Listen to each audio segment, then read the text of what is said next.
Lektion 1: Zeit ist entscheidend. Ist Ihnen schon mal aufgefallen, wie schnell die Zeit vergeht, wenn wir an Projekten arbeiten? Tatsächlich fühlt es sich oft so an, als ob wir gegen die Zeit ankämpfen. Ich denke, wir müssen uns demnächst mit unserem Produktionsteam in Verbindung setzen. Ja, Sie könnten einige Erkenntnisse bezüglich unseres Zeitplans haben. Es ist entscheidend, dass wir dem Zeitplan voraus sind. Einverstanden. Wenn wir in Rückstand geraten, könnte das gesamte Projekt gefährden. Ich erinnere mich noch an das letzte Mal, als wir uns verspätet haben. Es war ziemlich chaotisch. Oh, erinnere mich bloß nicht daran. Wir mussten uns ganz schön beeilen, um den Abgabetermin einzuhalten. Genau. Ich möchte dieses Mal unnötigen Stress vermeiden.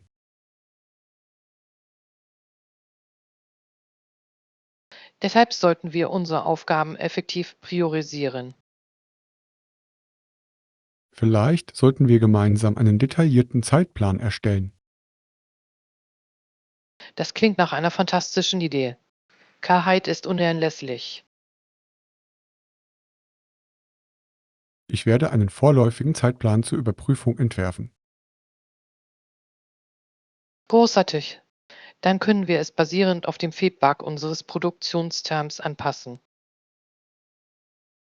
Ich werde mich im Laufe des Tages auch noch mit Ihnen in Verbindung setzen. Perfekt. Ich glaube, Sie werden unsere proaktive Vorgehensweise zu schätzen wissen. Ja, Kommunikation ist der Schlüssel zum Erfolg jedes Projekts. Lasst uns unsere Zeit und unsere Anstrengungen bestmöglich nutzen. Absolut. Gemeinsam können wir dieses Projekt zum Erfolg führen. Lektion 2: Ungerechtigkeiten begegnen. Haben Sie von den jüngsten Regierungsinitiativen gehört? Ja, das habe ich. Sie versuchen, einige Ungerechtigkeiten aus der Vergangenheit wieder gutzumachen. Es wurde aber auch Zeit, finden Sie nicht? Hilf. Geschichte kann manchmal ganz schön peinlich sein. In der Tat. Ich frage mich oft, wie Sie Ihre Fehler wieder gut machen wollen. Vielleicht bieten Sie einen Betroffenen Eis an. Das würde die Sache sicherlich versüßen, nicht wahr? Ich kann mir vorstellen, wie die Leute für ihren Gerechtigkeitskegel Schlange stehen. Eine durchaus kreative Lösung. Aber im Ernst, es handelt sich um ein komplexes Problem. Ja, das erfordert sorgfältige Überlegung und echten Einsatz. Ich hoffe, Sie machen nicht nur leere Versprechungen. Das wäre enttäuschend. Taten sagen mehr als Worte. Genau. Vielleicht sollten Sie die Gemeinde stärker konsultieren. Die Einbeziehung der Betroffenen ist entscheidend für einen echten Wandel. Stimmt. Schließlich kennen Sie die Herausforderungen am besten. Ich frage mich, ob Sie auch Bildungsprogramme einführen werden. Das wäre klug. Die Ausbildung zukünftiger Generationen ist unerlässlich. Es ist wie das Säen von Samen für eine bessere Zukunft. Ja, und hoffentlich wachsen aus diesen Samen starke Bäume heran. Mit stabilen Ästen, die einen Schatten spenden. Jetzt möchte ich einen Baum pflanzen und darunter Eis essen. Das klingt herrlich. Gerechtigkeit und Eiscreme vereint. Welch eine fantastische Art, die Vergangenheit aufzuarbeiten und die Gegenwart zu genießen. Lektion 3: Der singende Sieg. Hast du die Neuigkeiten über den Gesangswettbewerb gehört? Ja, habe ich. Hast du gewonnen? Ja, ich habe den Gesangswettbewerb mit einer überraschenden Darbietung gewonnen. Das ist fantastisch. Welches Lied hast du ausgewählt? Ich habe mich entschieden, eine klassische Ballade zu singen, die jeder liebt. Ein Klassiker. Das klingt mutig. Hast du alle hohen Töne getroffen? Ich habe es versucht, wobei ich glaube, dass sich ein paar Katzen auch beteiligt haben. Das, ihr müsst wie ein Chor verwirrter Katzen geklungen haben. Genau, ich bin mir immer noch nicht sicher, ob sie gejubelt oder protestiert haben. So oder so klingt das nach einer unvergesslichen Darbietung. Das war es in der Tat. Das Publikum lachte sich schlapp. Haben Sie für Ihren Sieg besondere Preise erhalten? Ja, ich habe einen Pokal und einen Jahresvorrat an Schokolade gewonnen.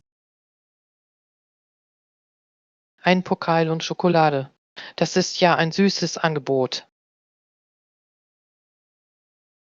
Das stimmt. Vielleicht starte ich ja mal eine eigene Gesangskarriere. Ich kann mir schon vorstellen, wie sich euer Fanclub bildet.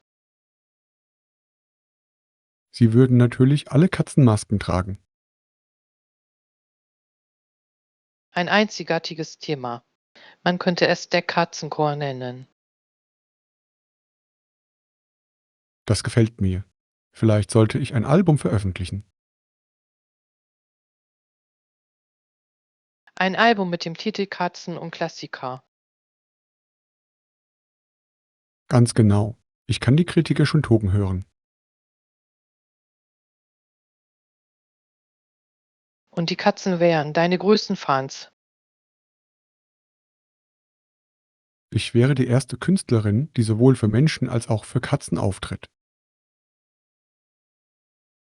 Das wäre mal ein Karriereweg, für den ich gerne Geld bezahlen würde. Ich muss wohl einfach mehr üben. Lektion 4. Sternenbeobachtungsabenteuer. Ich glaube, wir sollten einen Ort abseits der Stadtlichter suchen. Das klingt herrlich. Die Sterne werden viel klarer zu sehen sein. In der Tat. Haben Sie die Milchstraße jemals in ihrer vollen Pracht gesehen? Ich habe es noch nicht gesehen. Ich kann mir nur vorstellen, wie atemberaubend es sein muss. Es ist wie ein Fluss aus Sternen, der über den Nachthimmel fließt. Das klingt poetisch. Glaubst du, wir brauchen spezielle Ausrüstung? Ja, ich schlage vor, wir bringen ein Teleskop oder ein Fernglas mit. Ausgezeichnete Idee. Mit einem Teleskop würden die Sterne näher erscheinen. Und ein Fernglas kann für einen schnellen Überblick sehr nützlich sein. Ich frage mich, ob wir Sternschnuppen sehen werden. Das wäre wunderbar. Dann werde ich mir etwas wünschen. Was wünschst du dir? Einen lebenslangen Vorrat an Pizza. Das ist ja verlockend. Vielleicht sollte ich mir sowohl Pizza als auch Sterne wünschen. Ein berechtigter Wunsch. Das Universum könnte ihn erfüllen. Stellt euch einen sternförmigen Pizza vor. Das wäre ein wahrhaft beeindruckender Anblick. Das würde mir auf jeden Fall Spaß machen. Wir könnten es Pizza Mayon nennen. Und es würde jedes Mal funkeln, wenn jemand Pizza bestellt. Großartig. Da sind wir wirklich auf der richtigen Spur. Vergessen wir nicht, ein paar Snacks für unser Abenteuer einzupacken. Snacks und Sternenbeobachtung. Eine perfekte Kombination. Ich bin schon ganz aufgeregt. Das wird eine unvergessliche Nacht. Lektion 5: Die Sterne berühren. Haben Sie jemals die Sterne beobachtet und den Drang verspürt, sie zu berühren? Hoff, es ist, als ob sie uns einladen würden, ihre Geheimnisse zu erforschen. Genau. Manchmal stelle ich mir vor, wie ich mit einer Rakete dort oben fliege. Das wäre aufregend. Ich möchte Sterneforscher werden. Stell dir vor, du schwebst zwischen den Sternen wie in einem kosmischen Ballett. Ich könnte natürlich einen glitzernden Raumanzug tragen. Na klar, du wärst der modigste Astronaut.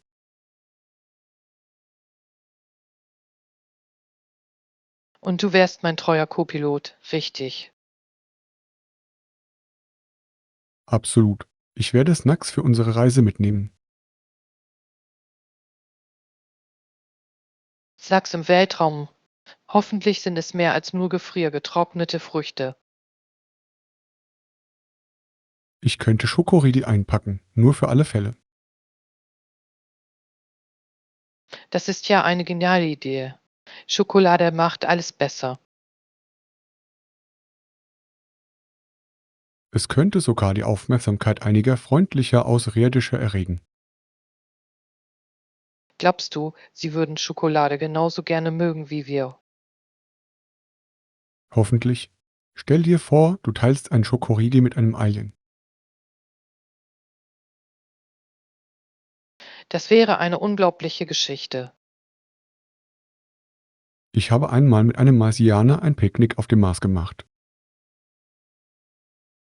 Und sie müssten die Aussicht von dort beschreiben. Ich würde ihnen auch von den wunderschönen Sonnenuntergängen der Erde erzählen. Welch poetischer Austausch. Sterne und Geschichten gehören zusammen. In der Tat, vielleicht sollten wir ein Buch über unsere Abenteuer schreiben. Eine kosmische Geschichte voller Humor und Wunder. Vergessen wir nicht die Schokolade. Sie muss eine Hauptrolle spielen. Selbstverständlich. Es ist unerlässlich für unsere interstellare Reise. Gemeinsam greifen wir nach den Sternen, Schokolade für Schokolade. Lektion 6: Projektaktualisierungen. Ich war wie immer sehr beschäftigt mit vielen Besprechungen. Das kenne ich nur zu gut. Mein Kalender füllt sich gefühlt schneller, als ich blinzeln kann. In der Tat, gibt es Neuigkeiten zum neuen Projekt? Verf Ich habe heute Morgen aufregende Neuigkeiten erhalten. Oh, erzähl mir doch. Ich bin schon ganz gespannt. Das Team hat die D7 Konzepte finalisiert. Das ist fantastisch. Ich kann es kaum erwarten, sie zu sehen. Sie werden begeistert sein. Sie sind wirklich innovativ. Ich vertraue Ihrem Urteil. Was ist der nächste Schritt? Wir müssen sie in der bevorstehenden Sitzung vorstellen. Ich hoffe, die Präsentation verläuft reibungslos. Ich habe ein paar Überraschungen vorbereitet, um alle bei Laune zu halten. Überraschungen. Jetzt hast du meine Neugier geweckt. Ich werde möglicherweise einige interaktive Elemente einbauen. Das klingt spannend. Was genau haben Sie vor? Vielleicht eine Umfrage, um direktes Feedback vom Team zu erhalten. Großartig. Dadurch fühlen sich alle einbezogen. Ich glaube, es wird ein Gefühl der Zusammenarbeit fördern. Ganz genau. Gemeinsam erreichen wir unsere Ziele. Apropos TM-Arbeit, haben Sie schon mit der Marketingabteilung gesprochen? Noch nicht. Ich denke, ich sollte mich bald melden. Es ist unerlässlich, dass alle Beteiligten auf dem gleichen Stand sind. Da stimme ich zu. Kommunikation ist in jedem Projekt der Schlüssel. Hoffen wir, dass der Prozess von nun an reibungslos verläuft. Ja, und vielleicht ein gemeinsames Mittagessen zur Feier des Tages, wenn wir Erfolg haben. Lektion 7: Lehren aus der Geschichte. Haben Sie jemals die Geschichte von Anne Frank gelesen? Ja, das habe ich. Ihre Geschichte ist gleichermaßen herzerreißend und inspirierend. Das stimmt absolut. Es verdeutlicht die harte Realität von Krieg und Verfolgung. Ja, dadurch lernt man den Wert der Freiheit zu schätzen. Die Bedingungen während ihrer Zeit waren unglaublich schwierig. Die Wirtschaftskrise verschärfte die Notlage vieler Familien. Ja, es ist schwer vorstellbar, in solcher Angst zu leben. Annes Tagebuch bietet eine einzigartige Perspektive auf diese Zeit. Es ist bemerkenswert, wie sie trotz allem die Hoffnung bewahrt hat. Hoffnung kann eine starke Kraft sein, selbst in den dunkelsten Tagen. Ihre Texte berühren auch heute noch so viele Menschen. Es dient als Mahnung an die Folgen des Hasses. Absolut. Geschichtskenntnisse sind für unsere Zukunft unerlässlich.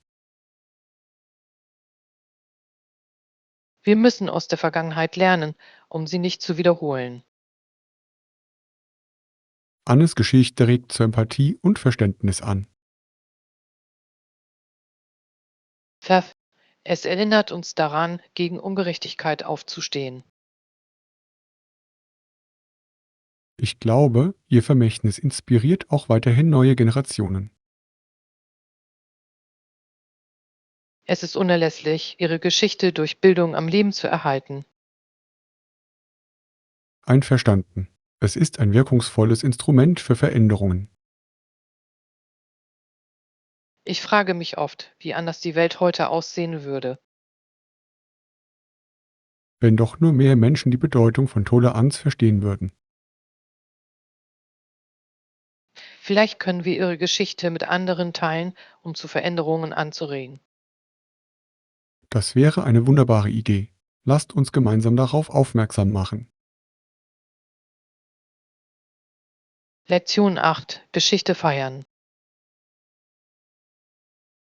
Haben Sie jemals über die lange Geschichte dieses Feiertags in Nordamerika nachgedacht? Ja, das habe ich. Es ist faszinierend, wie alles mit englischen Siedlern begann. Genau. Im östlichen Teil des Kontinents wurde es gefeiert. Ich kann mir nur vorstellen, wie anders diese Feierlichkeiten gewesen sein müssen. In der Tat. Wahrscheinlich ging es dabei um einfache Speisen und aufrichtige Dankbarkeit. Welch ein Kontrast zu den aufwendigen Festmahlen, die wir heute feiern. Ja, ich frage mich, ob es damals schon Kürbiskuchen gab. Ich hoffe es. Wer könnte schon einem guten Kürbiskuchen widerstehen? Vielleicht mussten sie sich stattdessen mit etwas wie gerösteten Eicheln begnügen. Gerüstete Reischen.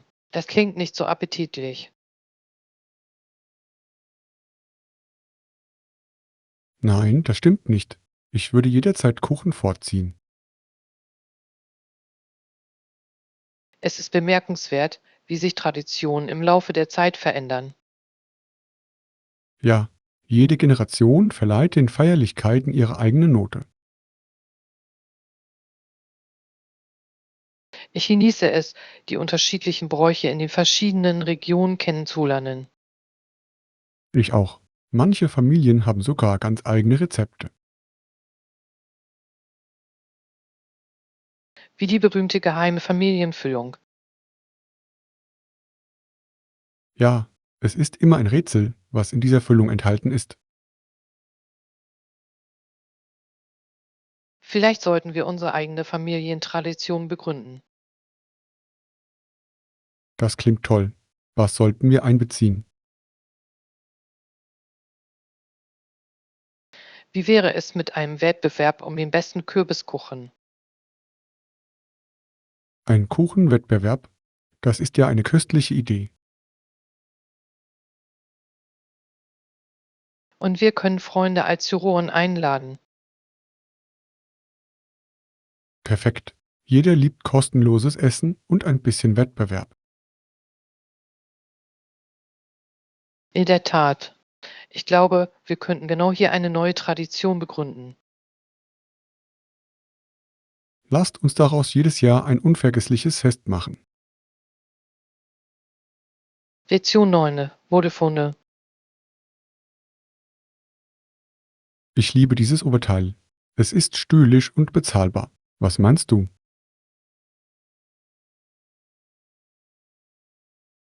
Es sieht fantastisch aus. Die Farbe steht dir hervorragend. Vielen Dank. Ich schätze Ihre Meinung. Soll ich es kaufen?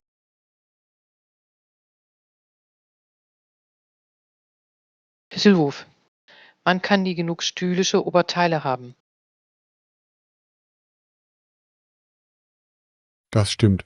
Ich kann es sowohl in der Freizeit tragen als auch elegant kombinieren. Ja, Vielseitigkeit ist der Schlüssel zur Mode.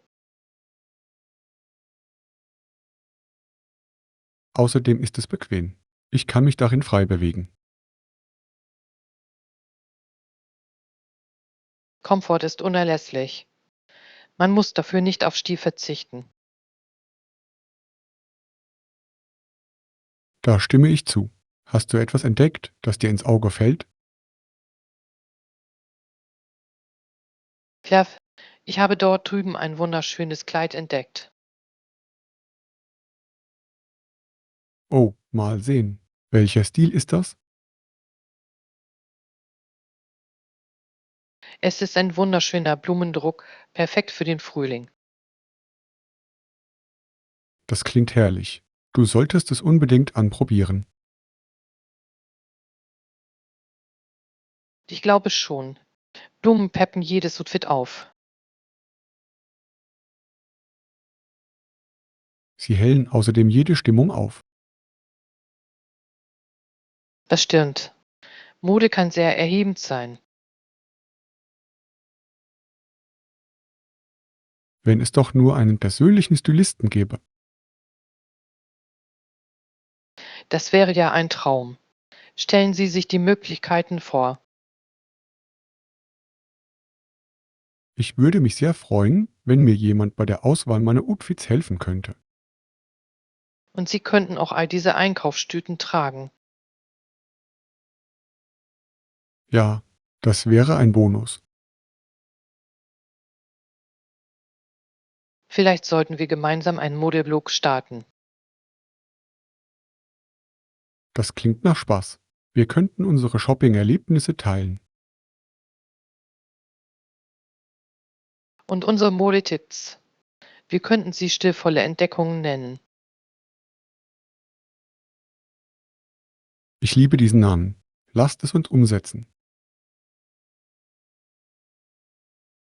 Lektion 10. Das perfekte Paar. Ich glaube, es ist wichtig, Schuhe zu finden, die atmungsaktiv und leicht sind. Absolut. Bequeme Schuhe können einen enormen Unterschied machen. Ich möchte das Gefühl haben, auf Wolken zu wandeln. Ja, niemand fühlt sich gern von schweren Schuhen beschwert. Haben Sie welche gefunden, die diese Kriterien erfüllen? Ich habe dort drüben ein Paar entdeckt, das vielversprechend aussieht.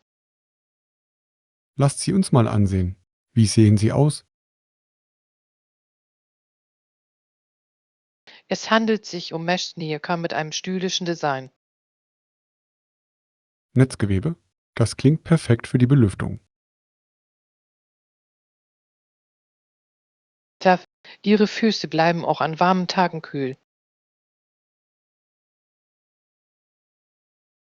Ich brauche Schuhe, die meine Füße atmen lassen, besonders im Sommer.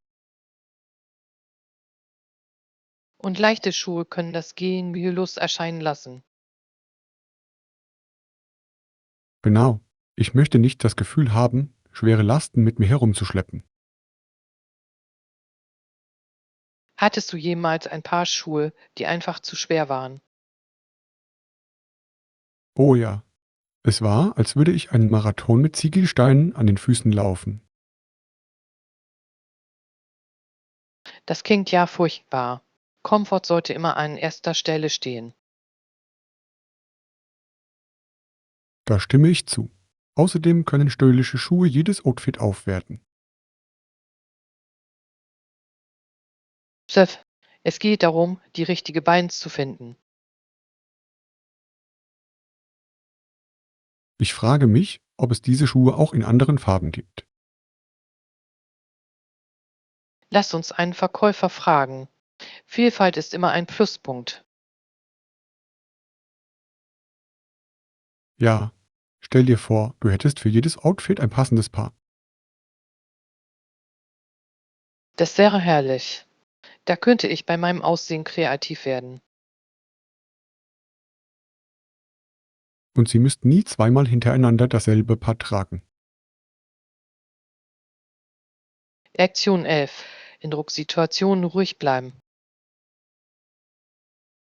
Ist Ihnen schon einmal aufgefallen, wie manche Menschen in dem, was sie tun, richtig gut werden? Tja, das liegt oft daran, dass sie regelmäßig üben. Genau. Aber da ist noch etwas mehr, finden Sie nicht? Ich glaube, sie beziehen sich auf ihre Fähigkeit, in Notfällen ruhig zu bleiben. Ganz genau. Panik hilft in keiner Situation. Wer die Ruhe bewahrt, trifft in der Regel bessere Entscheidungen. Ich bewundere, wie Profis Krisen mit Würde meistern. Das ist wirklich beeindruckend. Sie denken oft klar und handeln schnell. Waren Sie schon einmal in einer Situation, in der Sie ruhig bleiben mussten? Ja, das habe ich. Einmal hatte ich einen kleinen Küchenbrand. Oh je. Was hast du getan? Ich habe daran gedacht, zuerst die Heizung abzustellen und um Hilfe zu rufen. Das war klug. Panik hätte alles nur noch schlimmer gemacht. In der Tat, an diesem Tag habe ich gelernt, wie wichtig es ist, einen kühlen Kopf zu bewahren. Das ist im Grunde eine wertvolle Lektion für jeden. Tja, ob im Berufs- oder Privatleben, Ruhe ist der Schlüssel. Aus diesem Grund versuche ich oft Achtsamkeit zu praktizieren. Achtsamkeit kann dazu beitragen, eine ruhige Denkweise zu entwickeln. Sollten wir Ihrer Meinung nach auch andere dazu ermutigen, dies zu praktizieren? Tilwuf, es kann in so vielen Situationen von Vorteil sein. Vielleicht könnten wir einen Workshop dazu organisieren. Das wäre fantastisch. Anderen beizubringen, in Drucksituationen ruhig zu bleiben. Gemeinsam können wir Menschen helfen, in Notsituationen zurechtzukommen. Und wer weiß, vielleicht werden wir selbst einmal Experten. Eine perfekte Kombination aus Übung und Ruhe. Lektion 12. Ein Tag in der Tierhandlung. Schau dir all diese Vögel an. Es gibt Futter und Käfige für jede Art. Das tun sie. Jeder Vogel scheint seine eigene Persönlichkeit zu haben. Absolut. Ich frage mich, warum sein Grab unbekannt ist. Ich frage mich, wer von beiden am gesprächigsten wäre. Das dürfte wohl der Papagei sein. Die sind ja bekannt für ihr Geplapper. Ich kann mir vorstellen, dass es den ganzen Tag über lustige Sätze von sich gibt.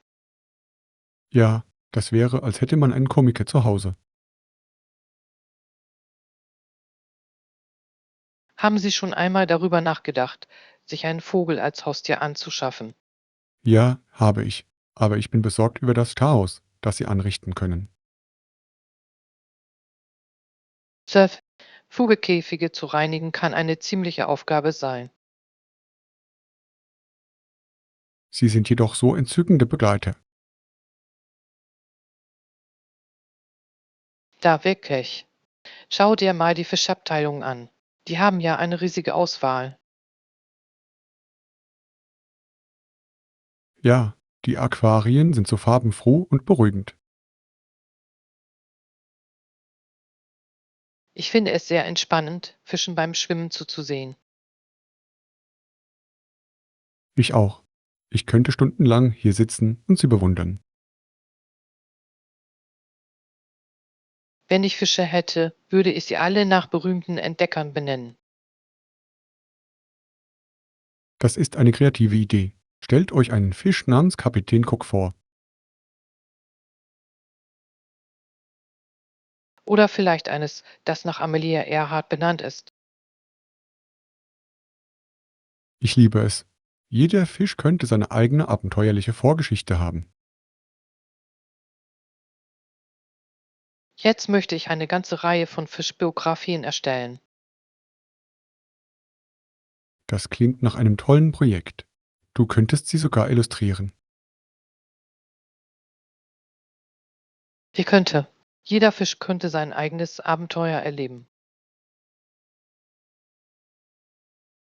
Und wir könnten eine großartige Aquariumausstellung haben. Seth, eine Präsentation von Entdeckern in Wassergestalt. Vergessen wir nicht, auch die Vögel mit einzubeziehen. Eine perfekte Kombination aus Land- und Seeabenteuern. Lektion 13: Die perfekte Reise planen. Sobald wir unsere Reiseroute endgültig festgelegt haben, sollten wir uns nach einer Unterkunft umsehen. Absolut. Es ist wichtig, eine komfortable Unterkunft zu haben. Ich bevorzuge Hotels, die Frühstück anbieten. Das spart morgens Zeit. Das ist eine großartige Idee. Ein gutes Frühstück kann den Ton für den Tag angeben. Außerdem sollten wir nach Orten mit guten Bewertungen Ausschau halten. Ja, Rezensionen können wertvolle Einblicke in die Kundenerfahrung liefern. Ich lese gerne über die Reiseerlebnisse anderer Reisender. Ihre Geschichten können uns bei unseren Entscheidungen wirklich helfen. Haben Sie sich schon Gedanken darüber gemacht, welche Art von Unterkunft wir wünschen? Ich überlege, in einem gemütlichen Bed- und Break zu übernachten. Das klingt herrlich. Es würde eine gemütliche Atmosphäre schaffen. Außerdem könnten wir dort andere Reisende treffen. Das könnte zu einigen interessanten Gesprächen führen. Absolut. Manchmal sind die besten Erlebnisse ungeplant. Ja, Reiseerlebnisse auszutauschen kann sehr unterhaltsam sein. Ich hoffe, wir finden eine Unterkunft in der Nähe der Sehenswürdigkeiten, die wir besuchen möchten. Tja, die Nähe kann uns viel Reisezeit ersparen. Vielleicht sollten wir eine Karte benutzen, um unsere Route zu planen. Tolle Idee. Wir können alle wichtigen Orte markieren, die wir sehen möchten. Und wir sollten uns auch Zeit für spontane Abenteuer nehmen.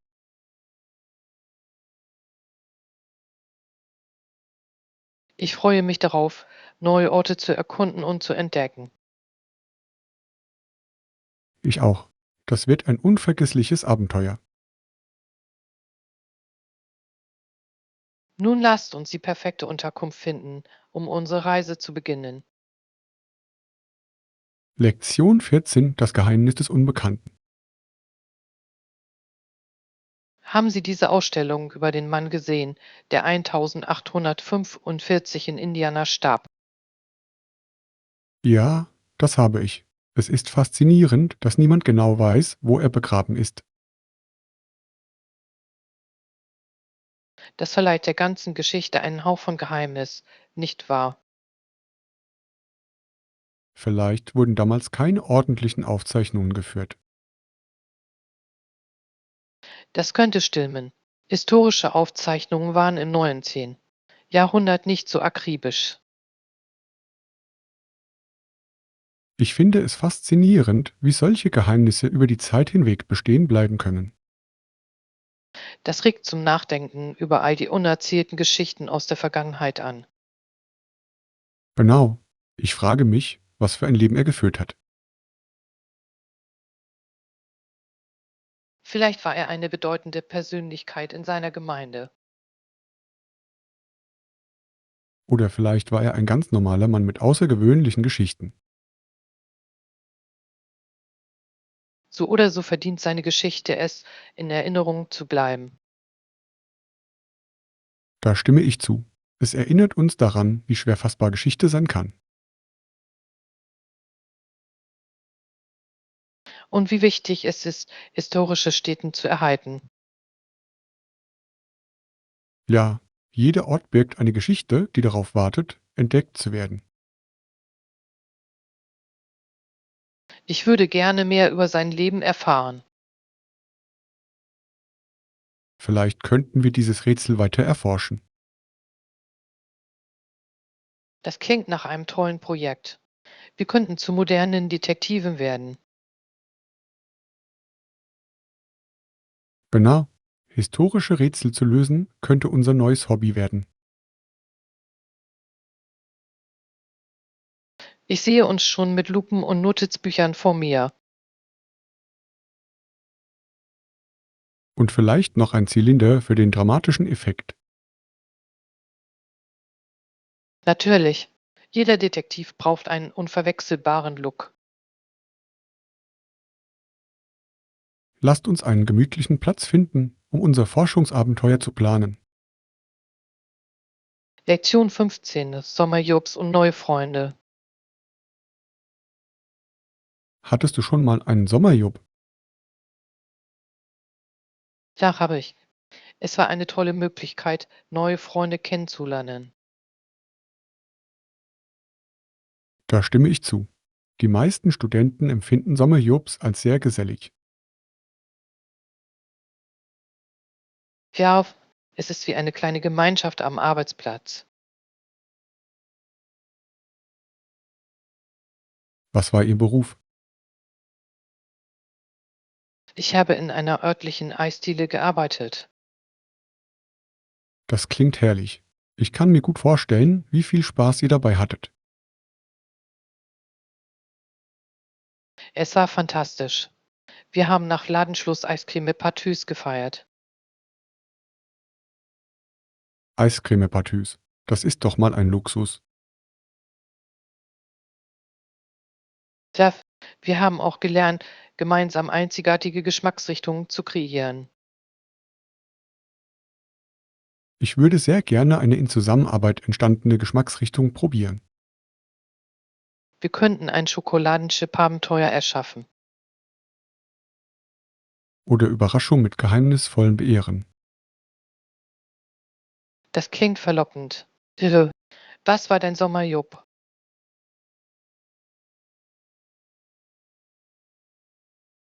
Ich habe in einem Sommercamp als Betreuer gearbeitet. Berater. Du musst ja einen Riesenspaß gehabt haben. Es war unglaublich. Ich habe mit meinen Kollegen Freundschaften fürs Leben geschlossen. Das ist ja wunderbar. Gab es irgendwelche unvergesslichen Momente? Oh, viele. Ich habe einmal eine Talentshow organisiert, die auf komische Weise schiefging. Wieso? Sagen wir einfach, ein Programmpunkt beinhaltete einen sehr enthusiastischen Hühnertanz. Ein Hühnertanz. Davon muss ich mehr erfahren. Nun ja, sagen wir einfach, es wurde zum Höhepunkt des Sommers. Ich kann mir das Gelächter nur vorstellen. Sommerjobs schaffen unvergessliche Erinnerungen. Das stimmt wirklich. Es geht um die gemeinsamen Erlebnisse. Und die Freunde, die wir unterwegs kennenlernen. Genau. Solche Verbindungen können ein Leben lang halten. Lasst uns nächstes Jahr gemeinsam ein weiteres Sommerabenteuer planen. Ja, wer weiß, welche urkomischen Momente uns erwarten.